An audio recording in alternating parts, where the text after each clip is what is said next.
Hello, you're watching Avenue X, and today let's talk about 3 Chinese ongoing contemporary dramas in one video. Next time I may try 4. I'm putting these 3 dramas in this one video because first, they're all contemporary dramas. Second, they kind of evenly distribute across the 3 major platforms. Each platform has one. They all aired at the beginning of April. I was hoping at least one of them would be interesting. Unfortunately, not really the case. Still though, I want to make this brief video talking about each drama, help you decide whether you should spend time on them. These 3 dramas being the one that aired on Tencent, best choice ever, 承欢季, based on a novel led by Yang Zi and Xu Kai. The one that aired on Youku called Live Surgery Room, 手术直播间, led by Zhang Bingbing, and Dai Xu is also based on an existing novel. Then City of the City, 城中之城, on 爱奇艺, that's led by Bai Yufan and Yu Hehui. Right now on Youku, 手术直播间 has already finished airing because it's 28 episodes, shortest among the 3. Then 承欢季 is 37, 城中之城 is 40. To generalize what I think about all 3 dramas, my opinion is if you don't watch any of them,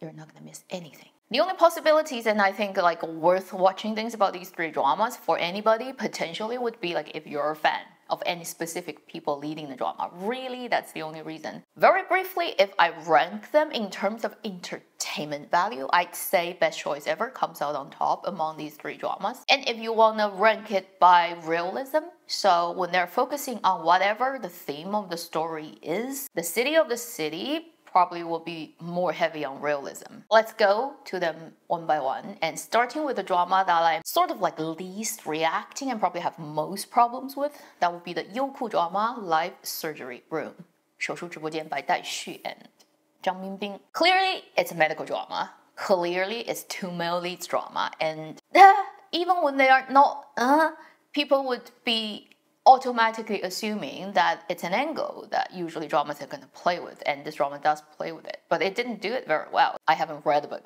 but I did read book readers' reaction to the drama, which is they did a lot of adaptation that changed quite essential settings of the main characters. For whatever reason, the drama adaptation of those characters fall into the very classic type of genius surgeon. It's everybody is Doctor Strange. So we have a male lead character played by Zhang Bingbing in this drama who is the classic, does not communicate with people, very cold and sort of super talented at his professional job, but doesn't get along with people. New doctor showing up at a hospital, and on the first day he's there, he runs into emergency and saves the day. How many times have we seen that? When I watch the first 1 or 2 episodes that has this type of setup, I'm already bored. And then in terms of surgery, medical, doctors specific stuff, even if I'm not a doctor, I've watched enough doctors' dramas, and then there are actually professional doctors online reacting to this drama, talking about what does not make sense at all. By watching their video, I'm yeah, I kind of guess there probably is that situation. So this drama's medical stuff is, again, too dramatized. Now, it's not as ridiculous as, say, many years ago when I watched the K-drama, which I actually enjoyed. The male lead literally can x-ray people with his hands and close his eyes. That does not work in this drama. People still rely on MRI and stuff. But in terms of the guy comes in save the day, and he's a young surgeon, but he's so talented that people who are 20 years older than him can't compete. I'm very tired of this type of narrative in medical dramas, and coming from a doctor's family, I'm yeah, you wish things can work like that.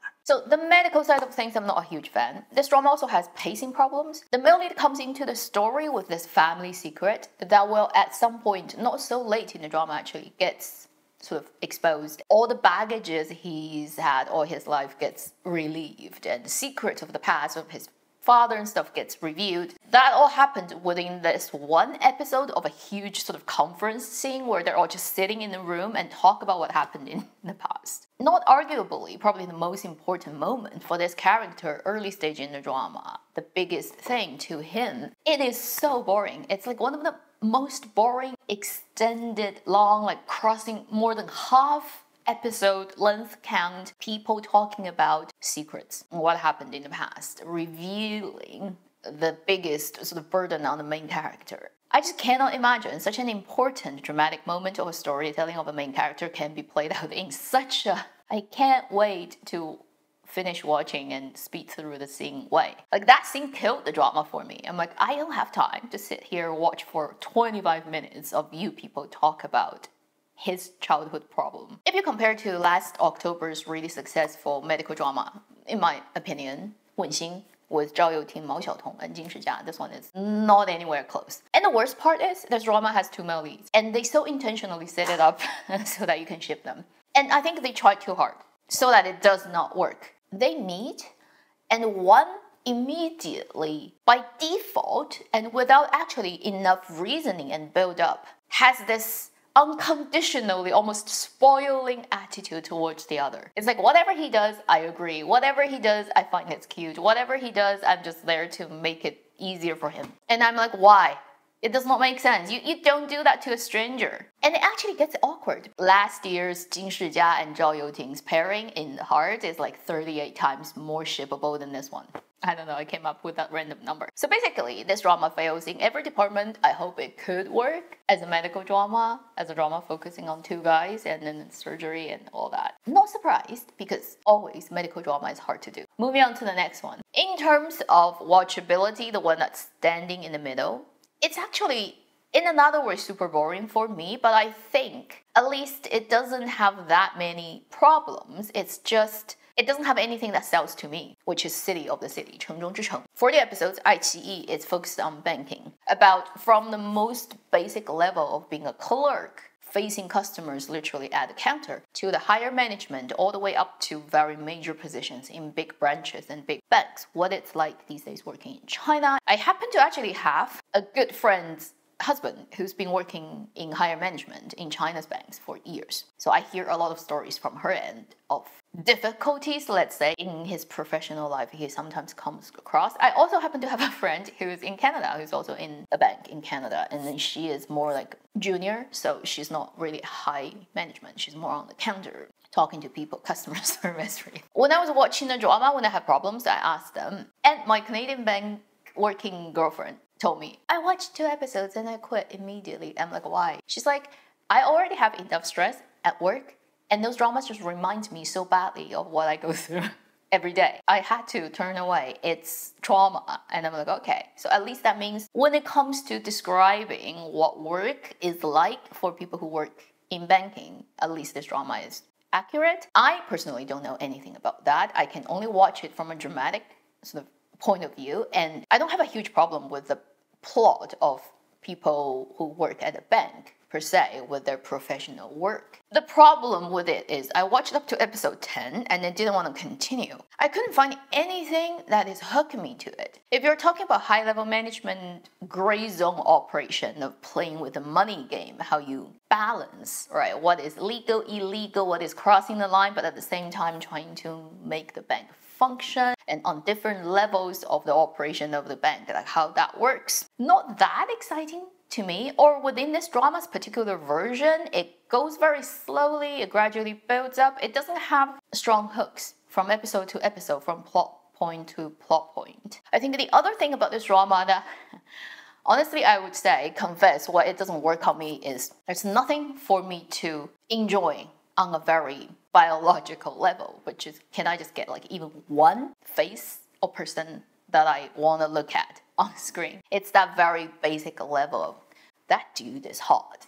Okay, there's no hot dude in this drama to me. This drama has mostly mid-aged guys who are good actors, but they don't work on me in that department. And then the young guy, which is literally only Bai Yuan there, is like, he does not work on me. Okay, he's not my type, like, zilch. So it's almost like it's just too normal. It's not bad, it's not good, and it has no points of interest for Avenue X. And I tried very hard. I watched 10 episodes of it. I'm like, okay, I quit. I don't want to keep watching it anymore. Moving on to the last one, best choice ever, Yangzi Xu Kai.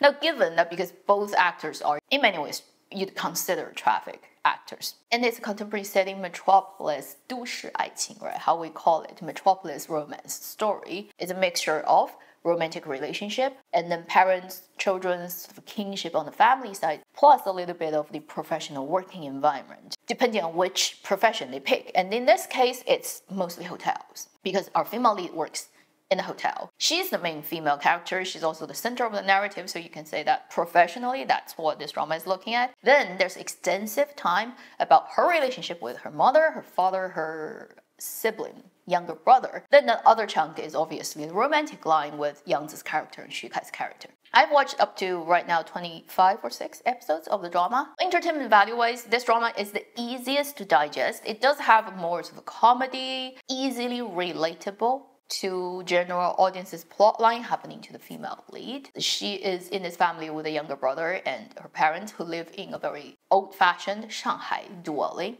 that is waiting to get demolished and then rebuilt, and they can get money from the government, but it hasn't happened for decades. She works at a hotel. Then one day comes in this new director who comes from the main branch, because they're an international hotel, who actually comes in to take out their existing management and try to establish his own new reign of this Shanghai branch, who is quite ruthless with quotation mark at his work, but overall a quite nice gentleman too, played by Xu Kai. They will meet and very soon find out they're actually related. Like, they're not blood related, they have no biologically, but they have marital sort of relationship. The guy's biological grandmother is the girl's grandmother, but it's by second marriage. So that grandmother is actually not related to her father's bloodline, but married into the family. Grandson and granddaughter of the same old lady, although only the boy is blood related to the lady. They didn't know that at the beginning, and later they found out. I've seen people on China's internet rant about the drama being a bad drama, which I don't agree. I've watched it to episode 25. I think quite a large chunk of it is a good enough way of writing this particular character and her life story. Yes, the setup is a little bit unbelievable, but it's not been done in a way that makes you feel it's silly. Xu Kai and Yang Zi's performance in this drama is just very normal. It's staying at a very acceptable but nothing special level. I think the drama starts to get just totally unbelievable to me. Suddenly, our female lead is the heiress of this huge fortune from this unbiologically related grandmother that she actually never knew when the grandmother was alive. I'm like, a great expectation of 21st century for a female lead character. Astronomically small chance for that to hit a person twice is first time when she was in a relationship with a guy. That guy is actually super rich. She just didn't know. And then when they broke up, there's a guy waiting to take her hand. Like, it's gonna happen, okay, at the end of the drama. And that guy is also loaded. And then even if that does not work, she has unbiologically related grandmother who actually has a fortune waiting for her to inherit, although she doesn't know. And she's gonna get it anyway. So this person has like triple super safety net for financial freedom before 30, and life is just too easy for dramaland people. Hey, don't you wish you are her? If with all those setups that are quite unbelievable, you can write a super engaging dramatic story with very interesting, unique characters, brilliant lines, jokes, comedies, unexpected but within reason plot twist, one after another. Like you write high romance, I'll still buy into it. I know it's not realistic, but I have so much fun, and you play it so well that it sells it to me.